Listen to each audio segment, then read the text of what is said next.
Before I get into my story tonight, I just want to ask a quick question, if that's okay. I hope it doesn't sound too patronising.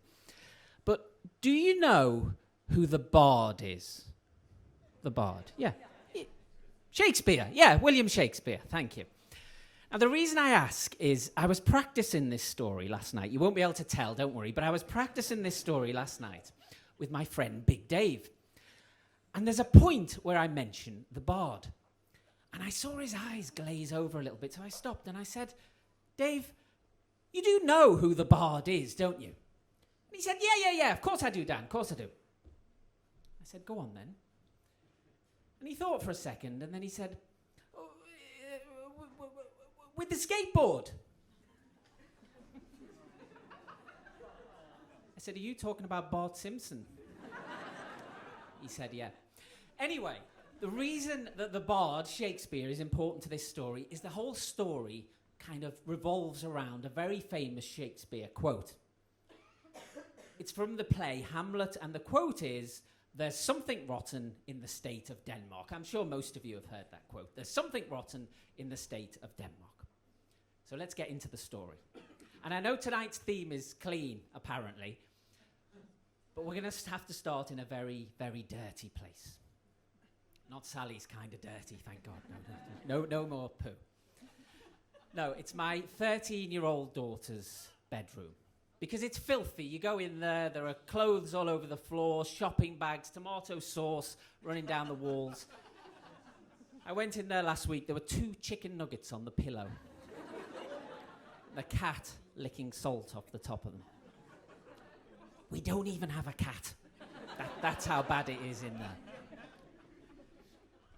Anyway, this story, it happened kind of the end of last year, around November time. I'd gone into a room, and it was much as I've just described now.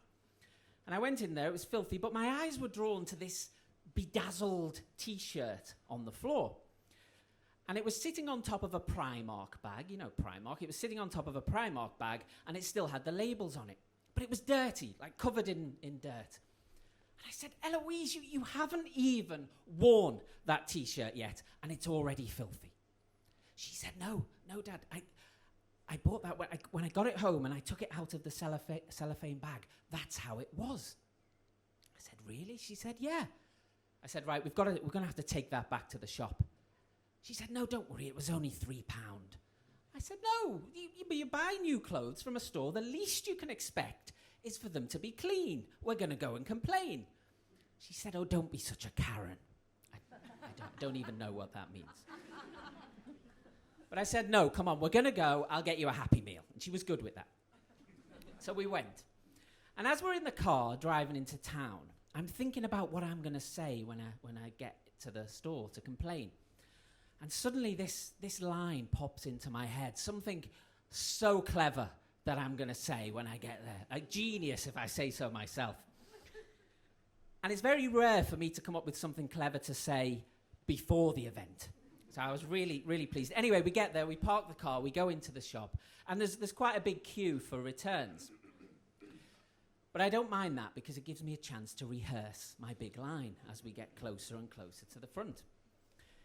Anyway, eventually we get there, it's our turn. Eloise is looking a bit worried. I think she knows I've got something planned. She's looking very embarrassed already. Probably because I had my eyes shut and was clearly reciting something all the way through the queue.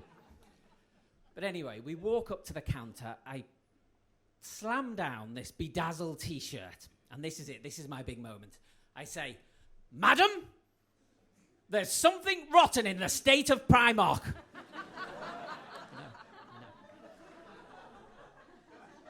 Now, I don't know what I was expecting from this 15-year-old customer service assistant. But there were 2 problems right off the bat. Firstly, she'd never read any Shakespeare. And secondly, probably the first time she'd been called Madam. So she just stood there, chewing her gum. Eventually, she says, Pardon? I thought, brilliant, an encore. And right at that moment, another quote from the same play popped into my head. I couldn't believe it. So I thought, I'm going to double down. I turned slightly just to make sure everyone in the queue behind could hear me. And I said, oh, Methinks the lady doth protest too much. Madam, there's something rotten in the state of Primark. She takes out her chewing gum, drops it on the floor, and says, "Sir, you do know you're in H&M right now, don't you?" I didn't. Anyway, my heart wasn't in it after that. We got the refund, but I didn't enjoy my Happy Meal. And if there's a moral to the story, I don't know, take from it what you will, but from me, I've learned to never, ever, ever read anything written by the bard. It just turns me into a modern-day Homer Simpson. Thank you.